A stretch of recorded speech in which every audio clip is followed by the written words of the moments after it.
유사시에 충돌이 일어난다 그러면요, 서울은 바로 적의 장사장포의 기습 포격에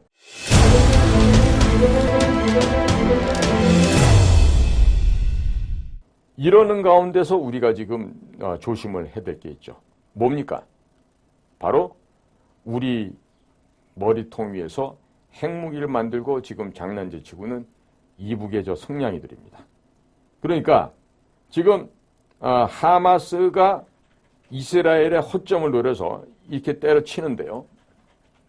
지금 한반도에서도 지금 미중 간의 관계가 나쁘죠. 그다음에 미러시아 간의 관계도 나쁩니다. 그리고 미국 내부의 국내 상황이 아주 안 좋습니다. 자, 그러니까 북쪽 애들이 오판을 할 수가 있습니다. 어떻게 오판을 해요? 야, 요럴 때 한번 또 남조선 애들 또 괴롭히고 돈이라도 좀 뜯어볼까? 얼마든지 장난칠 수 있죠.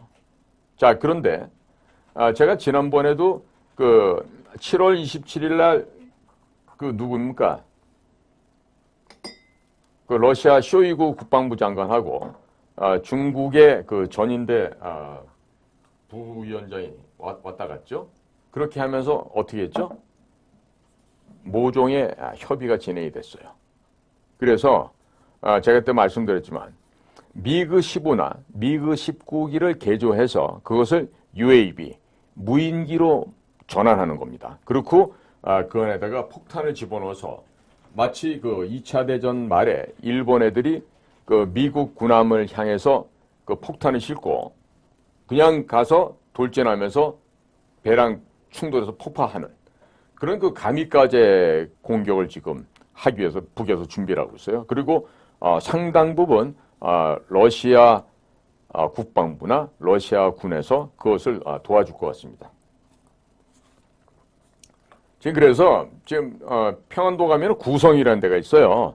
그 구성 밑에 보면 방연이라고 있는데 그 방연에 어마어마한 그 비행기 경납고와 항공 공장이 있어요.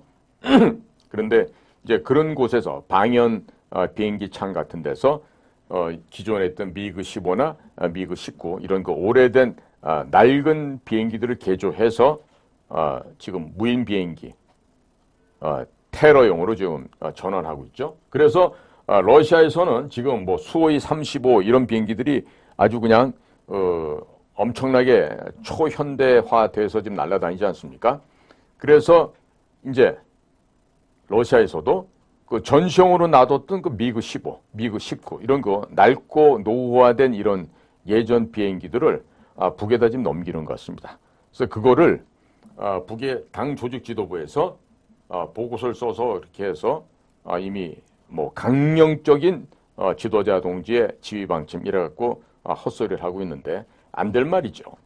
자, 그런데 지금 문재인이가 9.19 군사협정을 맺은 게 벌써 몇 년이 지났는데요. 그를 통해서 우리가 굉장히 많은 피해를 봤습니다. 전방에 GP를 갖다 허물어 버렸죠. 철책선을 끊어내버렸죠. 그냥 남침에서 내려오라고 그냥 길을 열어줬습니다. 자, 거기에다가 지금 20km, 40km 내부에서는 지금 우리나라 그 항공기가 뜰 수가 없어요. 그러면 우리나라 정찰기가 뜰 수 없는 상황이면 자, 휴전선을 중심으로 해서 40km 밑에는 우리 서울입니다. 근데 평양은 한 180km 위로 올라가야 됩니다.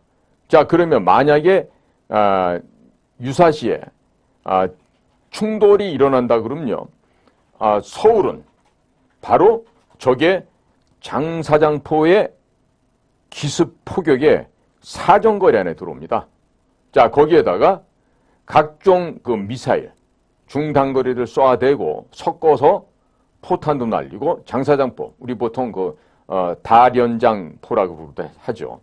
그런 것들을 쏘게 되면은요, 일시에 뭐 한 10,000발에서 15,000발이 그냥 일시에 날라올 수가 있습니다. 자, 그런데 우리가 지금 조심해야 될 거는요, 북한 괴뢰들이 보유하고 있는 이 자주포, 방사포, 얘들이 지금 DMZ 그 후방에 북쪽에 지금 집중적으로 좀 배치가 되고 있어요. 그러니까 식은당 만약에 쏘았을 경우에 최소 15,000발에서 16,000발 정도가 이제 포격이 가능할 수가 있게 되는데요. 자, 그러면 북한 괴뢰가 갖고 있는 전투력은요, 지금 장비를 보거나 인원으로 보거나 모든 면에 있어서 지금 팔레스타인 가자 지구에서 벌어졌던 하마스보다 월등한 수준을 갖고 있습니다. 월등한 수준을 갖고 있습니다. 그러니까 이런 거 단거리 미사일을 갖고 지금 우리 대전 쪽에 내려가면 계룡대라고 육해공군 합동본부가 있죠. 내지는 뭐 우리 여수 혹은 부산, 울산, 포항 이런 곳까지도 전부 다 이 미사일을 통해서 공격이 가능해집니다. 뿐만 아니라 우리 금강산 발전소부터 해서 소행강댐, 청평댐, 뭐 또 지방에 여러 댐들이 많죠. 이런 그 후방에 있는 발전소, 통신시설, 댐, 이와 같은 우리의 중요한 사회 간접자본들에 대한 공격을 아마 이스칸데르 같은 미사일 혹은 단거리 미사일 이런 것들을 활용해서 아마 불시에 공격을 해올 것입니다. 그리고 이 장사장포, 이 포를 통해서 이 대통령실이나 정부청사 등 이 서울에 있는 국가 중요 시설에 대한 타격도 아마 감행할 것으로 예상이 됩니다. 뿐만 아니라 한미연합사령부, 전시지휘통제소, 혹은 저쪽에 산속에 있는 모 기지까지도 소나기 포격으로 이런 요격 체계를 무력화시켜버릴 수가 있겠죠. 지금 북한 괴뢰가 지금 텔이라고 하는 Transportation Erection Launcher라고 하는 그 이동형 그 미사일 발사대를 끌고 다닙니다. 자, 그것을 갖고 다니면서 불시에 나타나서 쏘고 숨고 이런 짓을 할 수가 있는데요. 그것도 위험하지만 사실 240mm다 혹은 170mm 자주포다 이런 것들도 사실은 상당히 위험한 그러한 무기가 되겠습니다. 사실 전쟁을 하게 되면요, 가장 중요한 것이 보병도 아니고 포병이라고 하는데 사실은 포병보다도 더 중요한 것은 병참 보급입니다. 그 병참 보급이 지금 우리는 대단히 지금 잘 안 돼 있죠. 예를 들어서 군단 병력이 예를 들어서 북진을 한다고 가정해 볼 때 첫날은 100km를 해요. 그러면 이튿날은 또 100km 가면 200km를 가요. 그러면 병참 보급은요, 첫날은 100km, 200km 가지만 그 다음날은 200km, 200km에서 400km를 가야 됩니다.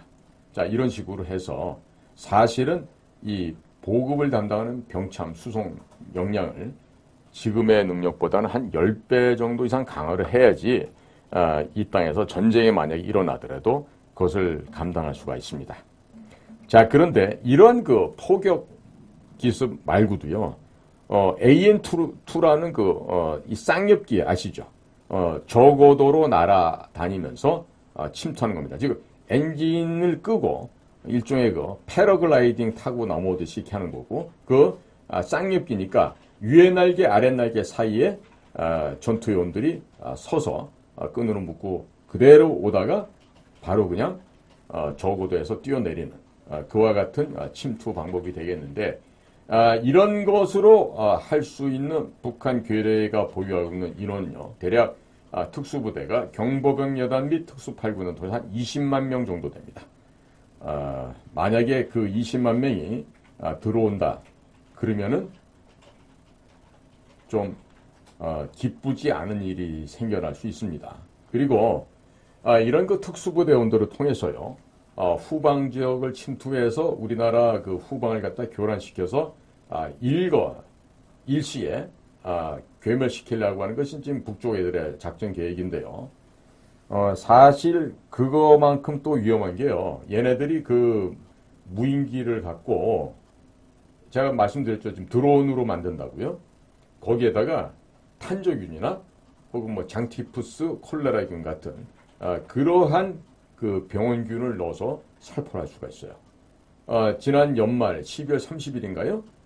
대통령실 근처까지 북한 괴뢰가 쏘아 보낸 그 드론이 한번 휘젓고 다녀간 적이 있었죠.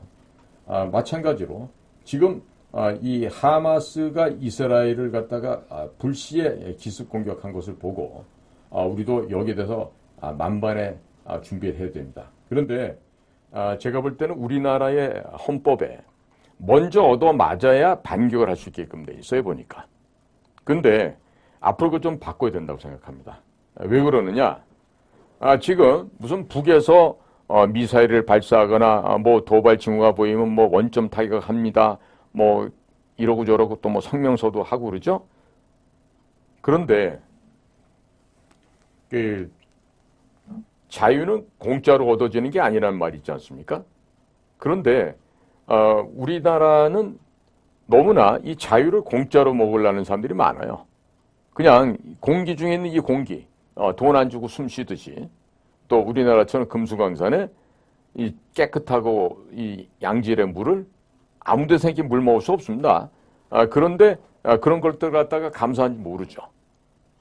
그렇듯이 우리나라가 지금 하마스가 이스라엘을 공격하는 사례를 보고요. 우리는 어떻게 되냐면요. 우선적으로 제가 제안을 합니다. 먼저 선제 공격을 해야 됩니다. 다름 아닌 누구에게 대해서. 미사일 핵무기 시설과 그보다 한 걸음 앞장서서 김정은의 목을 날려야 됩니다. 지금 미군이 보유하고 있는 MQ-9, 그 MQ-9 보통 리퍼라는 이름을 달고 다니는데 그 리퍼에 장착할 수 있는 무기가 헬파이어, 지옥의 불이라고 하는 미사일을 최대 14발, 보통만 8에서 10발 정도는 너끈히 싣고 다니는 걸로 알아요. 그리고 보통 뭐 하루 정도 이렇게 공중에 떠일 수도 있고요. 자, 그래서 무엇보다도 김정은의 목을 먼저 따야 됩니다. 그렇게 되면 북한 체제는 무너집니다. 그냥 무너집니다. 제가 일찍이 1997년 2월 14일 날 황장엽 선생을 처음 만나서 했었던 얘기도요. 북에 대해서 어떻게 생각하고 있느냐를 저한테 황장엽 선생이 물어봤어요. 그래서 저는 그랬죠. 저들은 우리와 같은 민족도 아니고 대화의 상대도 아니고 화해의 상대도 아니다. 그저 적일 뿐이다. 그리고 내 생각에는 김일성이는 아쉽게도 먼저 죽었지만 반드시 김정은이를 죽여야 대화가 될 것 같다라고 제가 답을 했어요. 그랬더니 황장엽 선생님도 아니 젊은 양반 어떻게 이렇게 정확히 알고 계셔? 참 다행입니다. 그러면서 해주시는 말이 김일성과 김정일 그자들은 겁이 많아도 너무 많아서 솔직히 국가의 지도자로서의 덕망이나 이 체신은 없는 자라고 이렇게 말씀을 해주셨어요. 그러면서 하는 얘기가 북쪽 아이들과 대화를 한다거나 북쪽 아이들과 뭘 하기 위해서는 반드시 해야 될 게 절대적인 무력을 우위에 있고 나서 북쪽하고 대화를 해야 된다. 즉 북쪽에 대남 사업하는 애들이나 그쪽에 소위 지도자라고 하는 김정일, 지금 이제 김정은이 저 똥돼지가 되겠죠. 쟤네들이 보고서 이 대한민국하고 맞섰다가는 그냥 쓸려가겠구나, 죽겠구나. 정말 바라보는 순간에 똥오줌을 쌀 수 있을 정도로 이 공포와 위협을 전달해줘야 돼요. 그래서 한때는 트럼프가 그런 얘기했죠. 화염과 분노를 얘기했죠. 그러니까 그 화염과 분노가 극대화되어서 적이랑 옆에는 스쳤다가는 그냥 불에 타 죽겠구나. 조금 고개 들이밀었다가는 그냥 목이 잘려서 죽겠구나. 이런 공포, 두려움을 적들에게, 그 적은 바로 북한 괴뢰입니다. 그렇게 해야만 북조선과 대화를 할 수 있다라고 소위 인간 중심의 철학, 주체 사상을 창시했던 황장엽 선생이 저에게 해줬던 이야기입니다. 그러니까 지금 얻어맞고 나서 뭘 한다 그러면요, 그건 바보예요, 바보. 아니 온 동네가 불이 나고 다 부서지고 내렸는데 거기서 반격해서 뭐 할 거예요? 내가 다치기 전에, 우리 것이 부서지기 전에 먼저 선제 공격을 하고 제거를 해야 되는데 전면전을 하면 돈이 많이 들죠. 그래서 제가 늘 제 공작관 TV에서도 얘기했지만 공작을 해야 됩니다. 비밀 공작을.